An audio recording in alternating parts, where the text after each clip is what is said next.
अस्सलाम वालेकुम नाजरीन।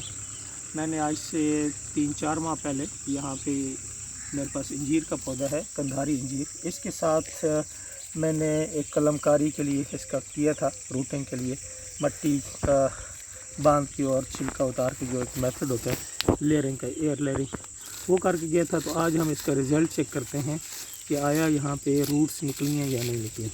तो हम इसको काटते हैं, काट के चेक करेंगे कि क्या सूरत हाल है और किस तरह का। तो ये जो इंजीर है बहुत ही एक नायाब किस्म की इंजीर है। हमारे इलाके में यहाँ पे इस तरह की इंजीर नहीं मिलती। ये बेसिकली कंधार अफ़गानी इंजीर है जो मैंने एक दोस्त के ज़रिए से आज से 10-12 साल पहले, बल्कि 20 साल पहले मंगाई थी।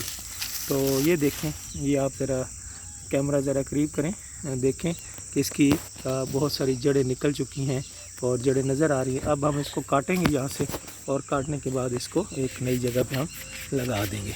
इस तरह से हमने एयर लेयरिंग के ज़रिए से यहाँ पे एक नई इंजीर हमने तैयार कर ली है और इंशाल्लाह इसको भी लगाएंगे।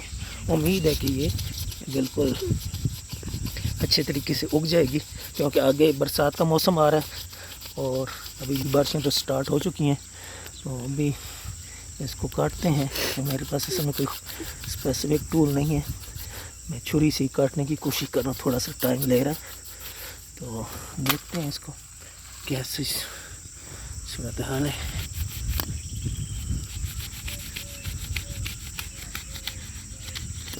तो ये नाज़रीन हमने ये काट लिया है टहनी, जिसके साथ जड़ें निकल चुकी हैं। अगर से ये मट्टी काफ़ी अरसे से लगी हुई थी और खुश्क हो चुकी थी, तो मैंने इसे दोबारा भी लगाएंगे ताकि ये ठीक हो जाए। और इसको हम इंशाल्लाह अब लगाएंगे और जब लगाऊंगा जो इसका रिज़ल्ट आएगा तो कुछ दिन के बाद फिर मैं आपके साथ वो भी शेयर करूंगा। बहुत बहुत शुक्रिया। अस्सलाम वालेकुम।